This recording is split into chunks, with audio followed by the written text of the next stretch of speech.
Hello, this is James Lee. And I'm Tasha Lee. And we are Elevate Marriages.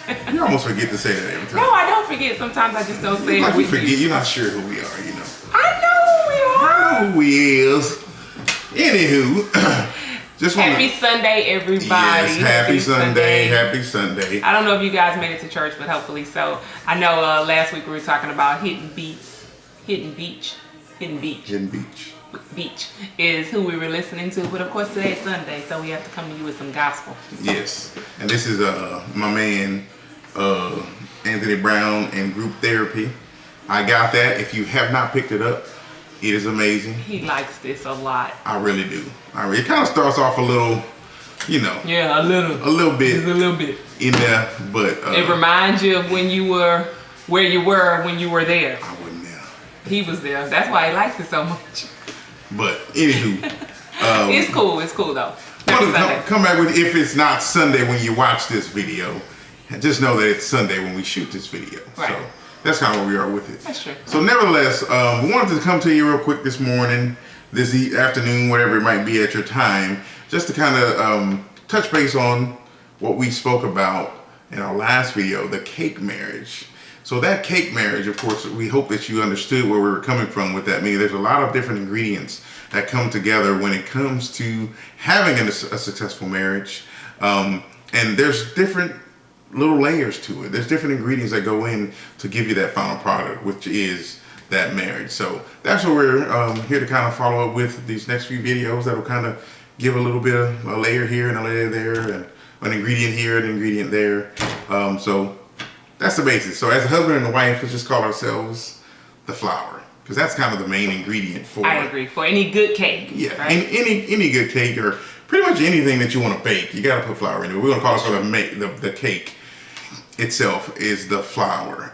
So we know we have flour, and even though there's different types of flour, I mean flour. I'll say this: even though flour looks alike, right? If you go to the store and you get bread flour, or you get cake flour, self-rising or all-purpose, they're gonna pretty much look the same. And they feel the same too. If you put them, out in a bowl or something, right? But we all know they have their own different purpose, right? So even though we're the flour in the mix, it's still some differences in each of us that will mesh together or kind of have its own purpose to give us that successful cake at the end. I agree. Right? Yes. So today we want to talk about an ingredient, very, very important. We feel one of the most important elements of any marriage, an ingredient to the cake marriage, is friendship. Absolutely. Most of you who know our love story, I guess, so to speak, know that James and I met when we were in college. And that was the beginning of not just a romantic what have you. It was really a friendship. We met, we talked, we kidded around with one another, hung out with other friends. It was really a friendship, a real friendship. Right. And if there was any intention of it being more, it was in the back of our minds, not at the forefront. So that friendship really set a tone, really set a great foundation for what we have now.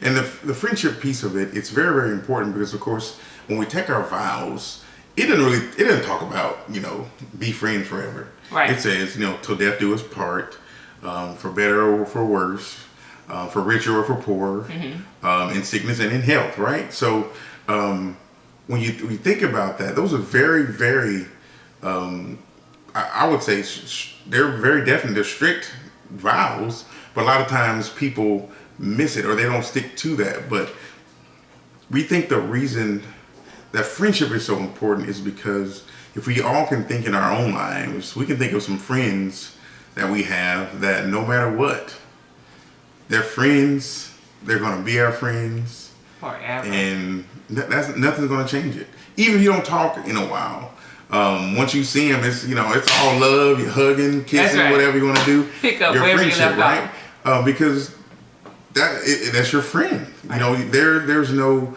dues to pay to be a friend. That's right. There's nothing that you owe to be a friend. So in a marriage, being a true friend, and I feel like your best friend should be your spouse. there's so much freedom in it, right? There's some comfort in knowing. I mean, when we get together, we can laugh and joke and talk about anything. I think that's the word I was thinking of as we started talking about the friendship part of it. I am comfortable with my girls, right? I have some really close girlfriends that I'm really comfortable with. I can say anything to. We talk about anything. My most embarrassing moments, right. I can share with them, and I'm comfortable in that. I feel that same way about James. He is my best friend. I can tell him about, just to be a little transparent, whiskers on my chin if I have one, me tripping in the mall or at work, doing the wrong things, saying the wrong things, and I'm comfortable with him, completely comfortable with him. And there's a vulnerability that goes with that. And there's a connection to that binds us because of that comfortable feeling that we have with one another. Absolutely.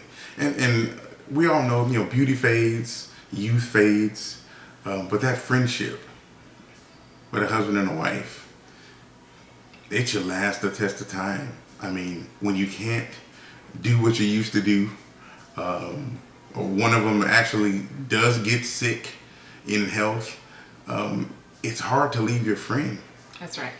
It's, oh my goodness, forever. It's super hard to leave your friend. So if something does happen, that friendship, although we understand, many get married. Hopefully you don't get married just to have sex, but sex is a part of a husband and a wife. That's what God created it for, right? But when you can no longer do that, that friendship should be what bonds you together. That's what makes life worth living. Knowing that you have a friend to wake up to and go to bed with every day. For the rest of your life. Absolutely. So if you're not your spouse's best friend, it's okay. Work on becoming your spouse's best friend. No time like the present. Start to communicate with each other more. Start to be honest and open, and start that friendship. Start to set a foundation of friendship. You'll see a big difference in the way you talk to one another, how you respect one another, how honest you are with one another, and that comfortable feeling will be there. The same comfort you have with your friends outside of the marriage, right. That is. And you'll also find that when you're friends, you're slow to anger. Quick to forgive. Quick to forgive. Which is always because good. that's your friend, right? You don't walk around holding grudges and all that jazz. So it's very important. That's a very important ingredient for the cake marriage. I'll just say that. And a moment of transparency to all my fellas. If you ever told your boy a secret, it's still a secret, but she probably knows. Mm-hmm. I'm just kidding. Because I tell her every day. I wouldn't hold it against you, of course, right. Because though I know because we are one, right? But I think that's good to know too, that there's nothing that you can't tell him that I don't know, or nothing you can't tell me that he doesn't know, because we are one, and we do share those things, and we don't let other friendships and secrets and such come in between what we have. Because this is the one that's most important. Right. But your secret's safe with me too. So that's it. Cake marriage, ingredient number 1. Friendship. Gotta have it. Really, really important. All right.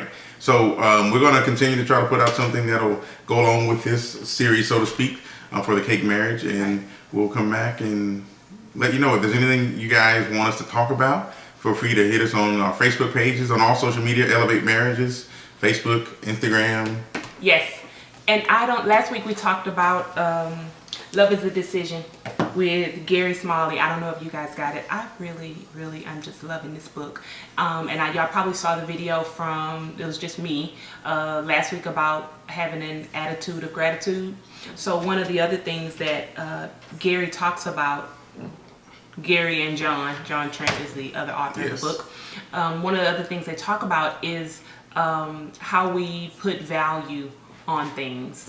One of the examples that they give is about antiques. You know how you can go into your grandmother's attic, whatever, and bring down old furniture, chairs, or whatnots, and all this other stuff, and you can take it to an antique shop, and the antique person or whatever antique dealer says, oh, this is worth this, oh, this is worth that, when before you brought it in there, you know, you thought it was a bunch of junk, because people place value on things. So one of the things that I want to share with you guys that's in the beginning of the book is placing value on each other.